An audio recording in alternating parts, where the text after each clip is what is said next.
All right. Another episode of Red Pill Nomad. Thanks for joining. It's Sunday, May 8th, Mother's Day. So I wish my late mother happy Mother's Day. Years now. Huh? I miss you. Speaking of those who passed, I also want to give props to the late Kevin Samuel. You will be missed, my friend. All right. So in this episode, I want to talk about rejection, how rejection toughens you. So it's not such a bad thing. It doesn't feel good. It's a feeling, an emotion that a lot of even grown adults run away from or terrified of, uh, go to considerable lengths to avoid, potentially having to deal with it, but it is a reality and fact of life. I have mentioned in previous videos my age, 44, middle age, children, never been divorced, never been married, and having a business of my own for 15 plus years. Being a bachelor, I have dealt with my share of rejection from both a personal and professional standpoint. And yeah, it does not feel good, but it is a reality of life. Not being a parent, I can say this. Maybe it's easy to do so, but I'm of the opinion that, yeah, parents shouldn't shelter, shield, be helicopter parents to the point where your kid gets into adolescence and has not dealt with rejection. I talked to my brother the other day, and my godchild, my niece, my brother's oldest of four kids, had some of this experience as a preteen, teen, whatever they call it these days. And I mentioned to him that it's a shame, but life's full of it, and it's better to experience now so you can learn to deal with it, cope with it, than being in your 20s, 30s, etc., and not being able to deal with rejection.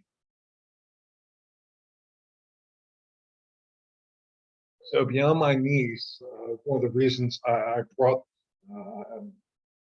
covering this topic is that I've been working a lot, traveling a lot, and yeah, I have people I know that expect you to be available, on a whim. They're impetuous, and if you're not available, they get butthurt. Narcissism. I've seen this with my family members too, and coworkers, etc.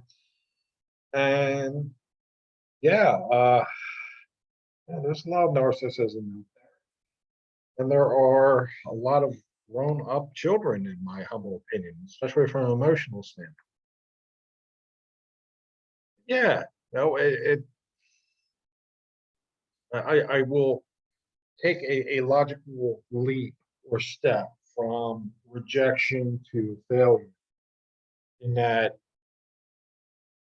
failure is, in essence, the market rejecting your idea, concept, business, whatever have you, right? Or, some aspect of society. And reading books from entrepreneurs, moguls, etc., as well as meeting folks from, not moguls, billionaires, but, successful people. A lot of those people have dealt with failure, rejection in life. It's just a part of it. And not to get into the self-help realm, but yeah, I find, especially now, in middle age, my 40s, that people settle here. They get comfy in their little comfort zones, their little circles.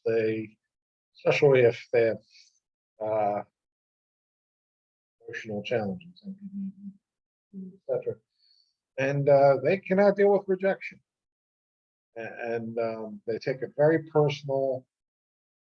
And you can't fix other people, but I'm making this video because, yeah, especially with parents, Mother's Day and all, like your kids experience that early, and be able to, in a healthy manner, process and cope with rejection. Because especially if you're looking to make your mark in your life and be ambitious, take initiative, creative, thoughtful, etc., you're going to have rejection. I've had thousands of people reject my concepts, girls with dating, yada yada. It's not something to be feared as much as people think, unless, of course, again, they settle, they're in a comfort zone, and they're just not used to it.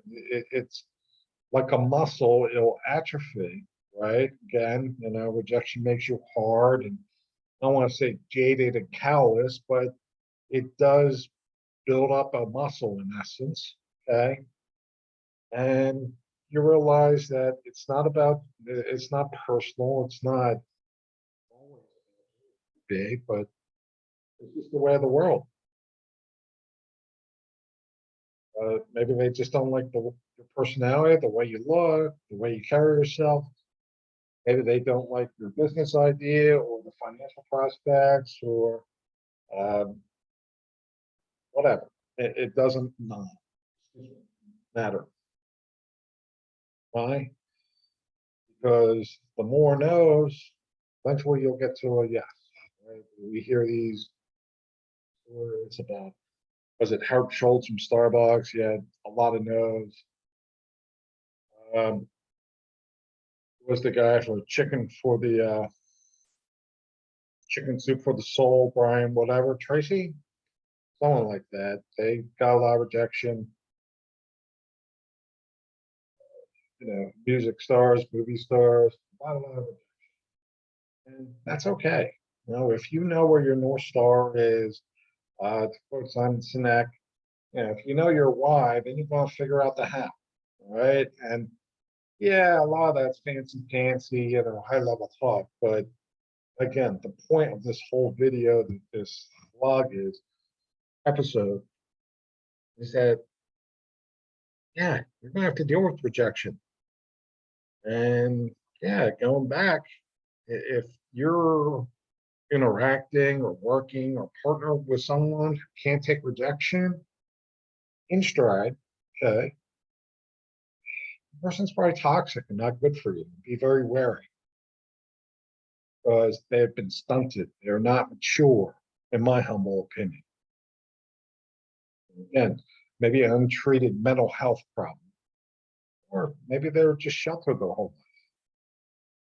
Because again, rejection hardens you and it keeps you honest. My favorite phrase is keep me honest. Yes. Don't be afraid of rejection. Learn from it, especially how to change your approach, change your style, or change your expectations. All right. Red Pill Nomad. Thanks for listening. Until next time.